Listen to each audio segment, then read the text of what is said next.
Greetings collectors and welcome to another Bossk Bounty video and welcome to episode 233 of Ask Boss Bounty. You know the drill by now. This is the weekly Q&A series where I basically answer your questions. So if you do have a question for next week's episode and you want to be featured in the video, be sure to leave your question in the comment section of this video and then we can keep this series going. If you happen to enjoy the video, hit the like button down below, subscribe if you're new. And this week's episode is brought to you by VC33, which is Padme Amidala in her peasant disguise. Now, unfortunately, my carded version of that figure is now packed away. I don't have her loose, unfortunately, so I can't show her. But I can put an image up onto the screen so you can see what this figure looked like if you haven't already got it in your collection. It's actually a pretty good Padme Amidala, but of course it's in that outfit that we only saw her for very briefly in the film. So, bit of a strange choice when there's so many other Padmes that you could get out in the line. But anyway, that's VC33. She's sponsoring this episode. Loads of great questions to get onto in this particular episode. But first of all, I want to say a big thank you to Dave FXX and Shelved Scenes, who are my two latest channel members. So thank you so much for the support of the channel. It is greatly appreciated. As I mentioned, loads of great questions again this week, and we're going to get straight onto it with Grant's Galaxy. And he says, solid Q&A as always, Tim. Question for next week. Do you have any go-to or recommendations for hard acrylic cases, as in a cut above the more casual figure protectors like star cases for standard size card backs? I'm looking forward to getting my Mos Eisley Cantina HasLab and will more than likely choose to keep the Tonicas on card, as I was only able to put up for one deluxe Cantina, and so I want to get a couple of nicer cases for the Grails that will be the Tonica sisters. So yes, absolutely, a lot of people use star cases or something similar, the more sort of plastic cases. They're good enough for protecting your figures, but if you want to go to that extra level, then of course you're going to need acrylic cases, and they're the same sort of cases that the graders use to encase their figures when they grade them. I can personally vouch for Star Action Figures in the UK. They do a wide range of acrylic cases for all different sized figures, and if you're in the US, then I would suggest maybe Ian's Displays Accessories on Facebook. I believe that he is the US arm of GW Acrylics over here in the UK. So once again, just be sure to get the modern case, and often the bubbles on the TVC figures are a little bit deeper than a vintage figure, so sometimes they are labelled as tri-logo card cases because they're the deeper ones for the deeper bubbles, and they will fit your TVC figures absolutely fine. Channel member Charlie Howard says, hey BB, love the videos. Question for next week. Out of all of the clone commanders we know, which one do you want the most in TVC? I'm really longing for an updated Gree. And I'm with you there, buddy. I would like an updated Gree just as much as I'd like an updated Cody. But for me, because I do already have those in the line, or we have those in the line, I would like for them to do something that we don't have. So I would either go for Commander Bly or Bakara. One of those two. Bakara would upset me a little bit because I know we don't have the Galactic Marine, whereas they could easily get out a 327th Clone Trooper to go with Bly. So I think I'm going to go with Commander Bly. The Max Rebo Experience says, question for next week. I think the new Mandalorian Imperial base figure is actually the first figure from the Mando and Grogu movie, since he is holding his own IB-94 instead of the Imperial blaster he picked up in the season 3 finale. So not so much of a question, but more of a statement there from the Max Rebo Band Experience. I've got to disagree, buddy. I think it's far too early for us to be getting anything from the Mandalorian and Grogu movie, and the Imperial base one, I'm yet to review it on the channel. It will be up this week at some point, but I just think maybe that Hasbro have got a little bit lazy with this one and not given us that blaster that he also steals at the same time as the jetpack. So it's either an oversight or they just haven't budgeted to putting it in there, which is a bit odd. So but more about that when I review that particular figure, but I think that's probably more the case. Classic Jaguar says, hope your voice gets better, Tim. It kind of is, mate. It kind of is. He says, question for next week. With the new Geonosis version of Jango being released already, do you think they'll retool the Kamino variant and re-release him? If so, should they re-release him in a 2-pack with a young Boba? I've got every confidence that we will probably get another variant of Jango Fett at some point in the future. I think he's a pretty good seller in general, so I don't think they're going to waste that. As for the young Boba in a 2-pack, that part of it I doubt. I doubt that they're going to spend the tooling dollars on young Boba Fett. I mean, it would be a cool 2-pack, don't get me wrong. It's something that I would like to see them do. I just can't see them spending the money on it, if I'm honest. Channel member Dane Goodwin says, hi Tim, question for next week. In regards to the Duel of Fates 3-pack, would you be okay with a special action figure set like those TVC 1.0 ones or the upcoming Shriek Hawks?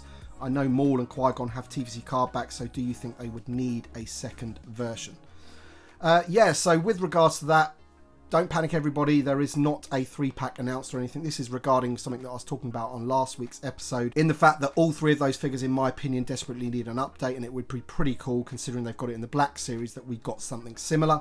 And yeah, to answer your question, buddy, absolutely, I would be more than fine for them to be out in one of those special action figure 3-packs, because as we've seen in the past, we eventually get them on cards anyway.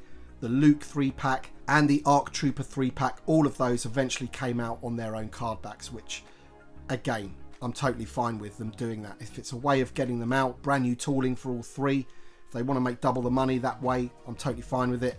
Carded collectors will get theirs, and the loose collectors can buy the 3-pack and use that as well. So a win-win situation for me, really, to get, 3 all new tooling for some desperately needed prequel trilogy characters. Stephen Angel says, 3rd time's the charm. Hey Bosky, thanks as always for what you do. Gonna keep it short this week. My question for next week: what was the peak year for collecting Star Wars 3.75 in terms of balancing quantity, variety and quality? I feel it's got to be like 2009 or something, right? So yeah, I mean, I was out of the collecting game from around, I don't know, 2005 to around 2012, something like that. Life commitments, having children got in the way of that sort of thing. But since being back in the hobby again, I've gone back and picked up a lot of those figures that I've missed. In fact, I've just recently got a huge haul of Legacy Collection figures. That video is on the channel for Patreon supporters and channel members at the moment, and will be released next week at some point. Because, as I said, I missed those. And you're right, absolutely. 2009 seems to be a bit of a golden era. I did like the Saga era as well, so around 2006, lots of great characters and figures came out in and around that era as well. So I would say 2006 to 2010 is probably the golden era. But at the same time, I wouldn't actually dismiss the era that we're in right now. Admittedly, there's not as much of it as we would like, and there's not as much variety, I guess, but the things that we are getting are very, very good quality, better quality than they've ever been. You just have to look at figures like Zeb and Kanan, the recent Darth Vader that we've got, the best of the best these are, and you can't really get too much better than that, I don't think. So I think we're in a bit of a good age at the moment, but of course we just want more, and we want more variety as well. 88IT Knight says, hey Bossk, love the show and the interview with Steve Evans. Question for next week: I'm for re-releasing HasLabs. It helps us recruit new collectors into our community.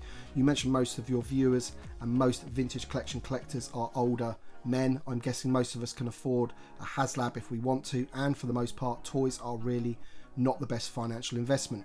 Re-releasing Mando's ship, Jabba's sail barge and others a second time, now that the tools already exist, means it could be done at a lower price point. Hasbro makes money and can then reinvest in some newer figures like Rebel Season 1 Hera Syndulla and Sabine, or the Empire Strikes Back bounty hunters like Boba, Dengar, IG-88, Forlom, Zuckuss, and any other characters you might want. Thoughts? Okay, so first of all, I'm not actually against re-releasing HasLabs, because ultimately I would like every collector in the land to be able to get what they want, and especially the sail barge. That was only released to the US and Canada, I believe, so many people around the world weren't able to get that particular vehicle, which is a massive shame. It really should be available to everyone. However, I go back to my point about the HasLab model and the fact that a lot of people do invest in these things, and the reason they get over the line and we get thousands of people backing them is because people invest, and is because people buy 5, 10 or whatever they're allowed to buy. Also, your point there about it being cheaper the second time around because the tooling already exists, unfortunately that isn't really a thing. That I've never really known that to happen. Great example, if you look at the most recent R2-D2 that was released, that is actually a figure with less deco, exactly the same mold, a mold that they've used countless times over the years, the Build-A-Droid mold, and it was exactly the same price as any other figure. And that's how Hasbro and any other toy company for that matter make the majority of their money. They make something and then they're able to repurpose it lots and lots of times, and then the profit margin on those particular items is greater than the original release, and that's just the way it works, buddy. Unfortunately, not a lot we can do about it. P Diddy82 says, hey Bossk, love watching your weekly Q&A every Monday morning on work time. Question for next week. I may have missed when this was mentioned, but what do you think the theme Return to Tatooine actually means? Is it just figures, characters with a relationship to Tatooine, vehicles and beasts also, playsets?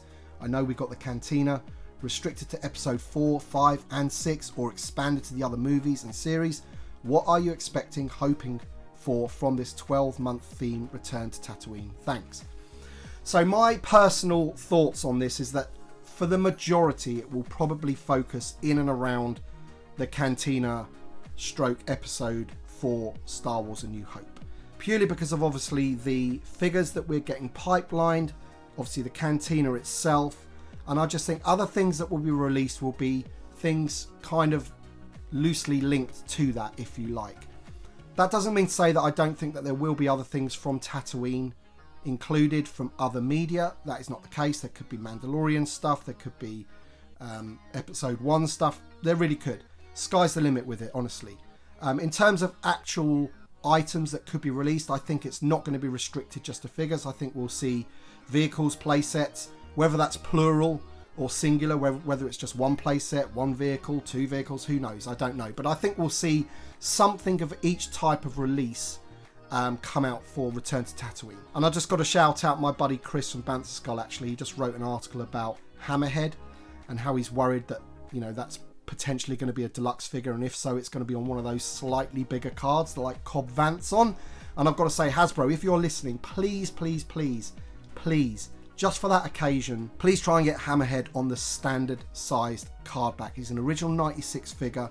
We don't really want him on that bigger sized card back. And these bigger figures have been done before. We've got Yak Face, Chewie, and even Fat Bib Fortuna from the Palace playset. That is quite a big figure, and that is on a standard card. So if you can do it for him, you can do it for Hammerhead. So please, before you put that into production, please try and get him on a standard size card. Channel member Stephen Novak says, hello Tim, do you think they might finish the other skiff since they are doing Return to Tatooine, and would you like to see more versions of Chewbacca, i.e. Skiff Chewie, Cloud City Chewie? Keep up the great videos and see you on the next one. So me personally, I don't think they'll revisit like the skiff or the Battle of Carkoon, should I say, scene when they do Return to Tatooine. This is just my opinion. As I said in the previous question, I think it'll be more focused around sort of like the Cantina in episode 4, but that's, as I say, just my opinion.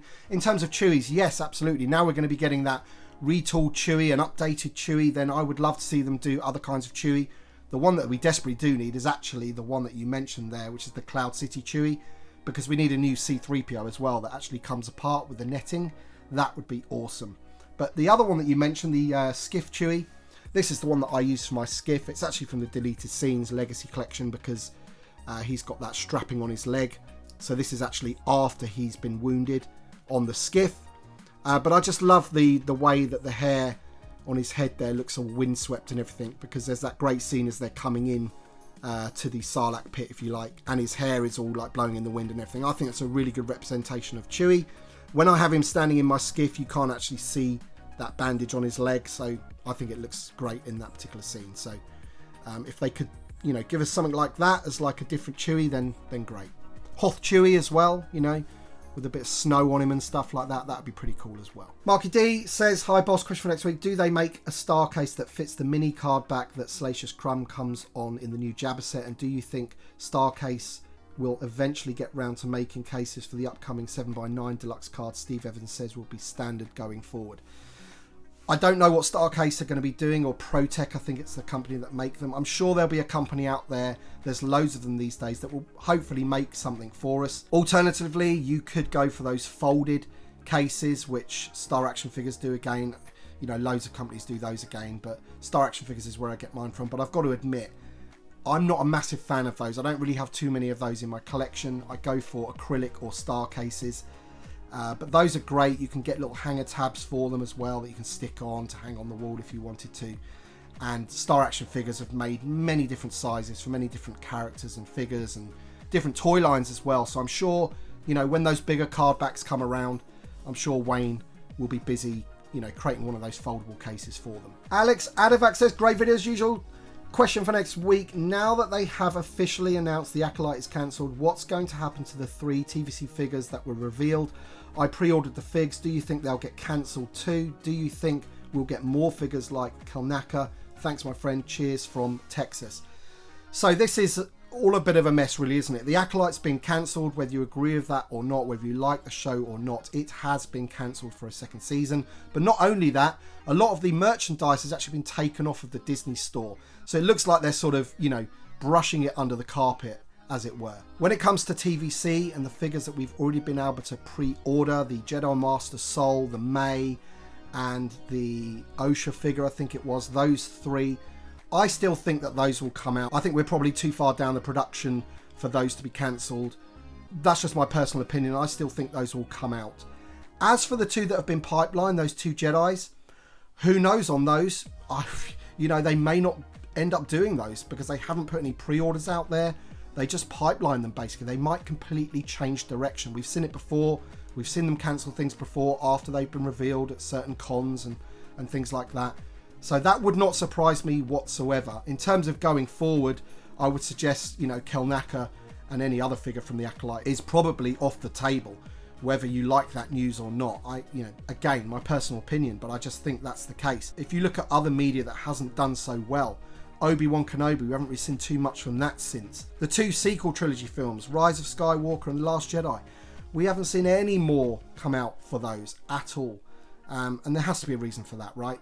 You know, at the end of the day, toy companies are in the business of making money. If they think something's not going to sell, and especially when they've got direction from Lucasfilm saying, look, this did not go too well, we're getting rid of all of the merchandise in our store, then really that only leads to one scenario. And another question about the Acolyte from channel member Steve DeBursa. He says, hi Bossk, hope all is well and your voice is recovered. Question for next week. With the news that there will be no Series 2 for Acolyte, do you think it will lead to a rethink on timing of issuing new media-related action figures by Hasbro, as the consequences of the time lag could generally create a wave of peg warmers not seen since the Phantom Menace wave in TVC 1.0 in 2011, with the releases scheduled for October and December containing Acolyte figures? Thanks, as always, Steve. So as I said, I personally don't think that those that are being released this year in that wave, those three figures, will be affected. I think that, you know, I think it's too far down the production of those. I could be completely wrong. They might shelve it, but I feel that they've already produced a load of those. I mean, I've already reviewed Jedi Master Soul. He is on the channel, and I've seen somebody on John Miko's Facebook group has the whole wave from Taiwan or something. So they, you know, those figures are out there somewhere. But your question about timing of issuing new media figures, will it affect it? I unfortunately think it will absolutely affect it, because if you look at the effects from The Last Jedi, Rise of Skywalker and Solo, the next big thing that really happened was The Mandalorian, and we only really got 3 figures from that in the first wave, and then we had to wait a pretty long time to get some of the other bigger characters. If you think about Quill, that was maybe like 2 or 3 years later after we saw him in season 1, so they didn't really go all in on that. And I think with new media products going forward, they might hold off a little bit now and wait just to see how successful they are. You know, something like the Mandalorian and Grogu film, probably not, because that's going to be a big event. We already know the Mandalorian's successful. People are going to buy that stuff anyway. Even people in the mainstream are going to buy that stuff because of Baby Yoda, Grogu, right? But when a whole new series comes along, I think they might, you know, hold back a little bit. Maybe not for the Black Series, because for some reason in the Black Series they allow themselves a load of failures. You know, things can go to clearance, they don't seem to care. But with TVC, I think they have to be a lot more careful, and that's just the unfortunate thing. But yeah, we'll have to wait and see what happens with the whole thing. But as I say, I just feel with new media projects, as we've seen in the past with the Mando, they might be a little bit more careful. And somebody actually disagreed with me in my comments section last week, specifically about, you know, Hasbro dipping their toe in the water, you know, not necessarily going all in for a new media release. And 2 or 3 or even 5 figures is not going all in on a new media project at all. You know, if they would go all in on something, you'd have, you know, 2 or 3 waves dedicated to something, and that's just not the case anymore. It's not like that anymore. So, you know, 2 or 3 figures, they wait to see how they go, and if they're successful and if the show's successful, then they go all in.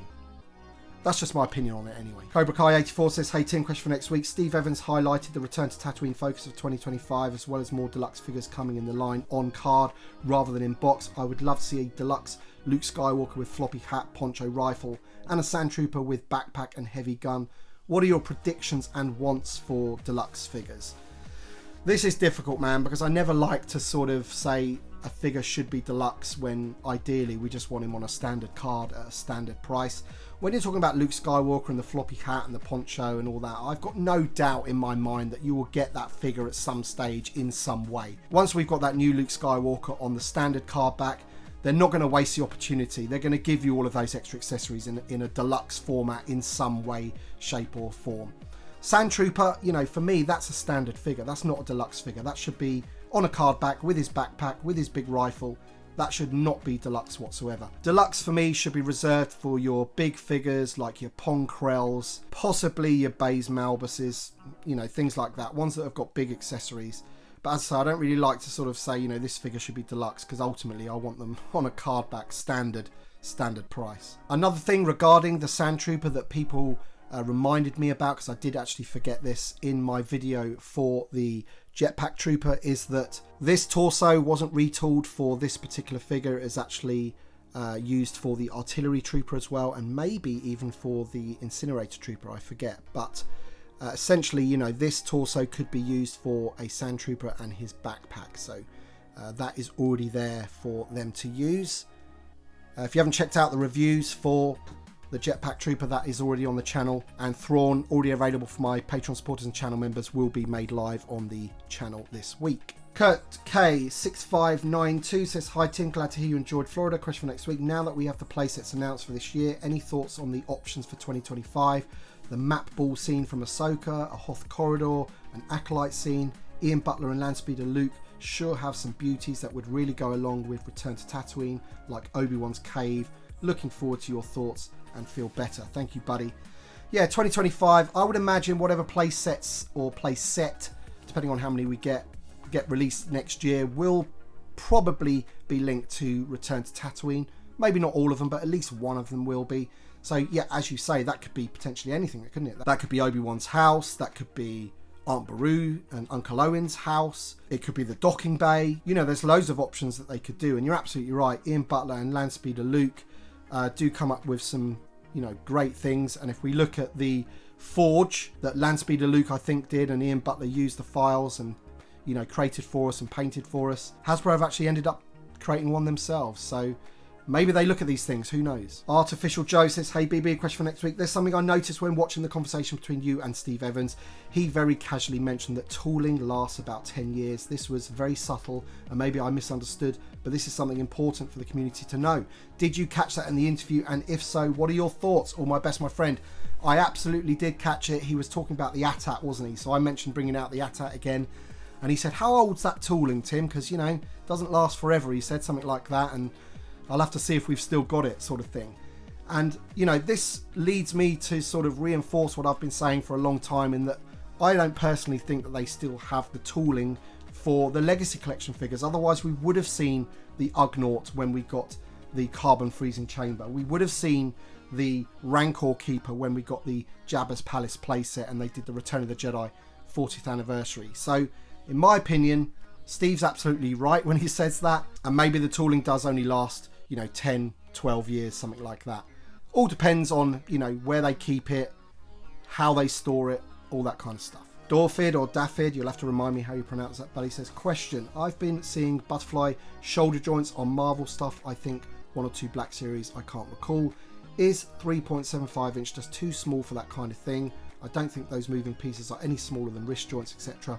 But we really need more movement for our Jedi to pose properly. I want a Qui-Gon who can hold his saber by his shoulder in 2 hands, but I wonder if it's possible. So first of all, yes, absolutely. We'd all love to be able to pose our figures in poses like we see them from, you know, scenes in the movies and shows and things like that. And specifically Jedi's is a big problem in terms of holding the sabers in 2 hands at shoulder height and things like that. And you're right, you probably do need butterfly joints in the shoulders to be able to accomplish that.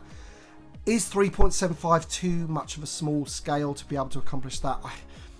I don't necessarily think that's a problem. I think it will probably come down to cost.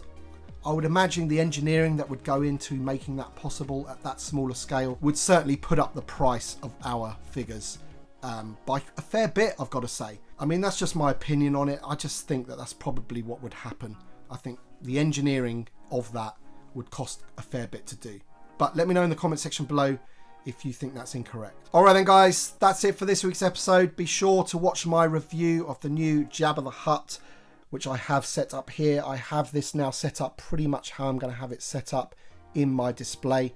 Not these three necessarily. Bossk is just having a bit of a dance with Ula there. But in terms of this setup here, that's probably how I'm going to have that. And be sure to check out the channel this week, because there will be reviews of Thrawn going live and the Mandalorian and some of the other figures as well from that wave. Thank you so much for watching. If you do have a question for next week's episode, be sure to leave it in the comment section below of this video. Let's keep this series going. Thank you to my Patreon supporters and channel members as always. Your support means a great deal to me, as you know. So thank you so much. Thanks for watching everybody, and we shall see you on the next one.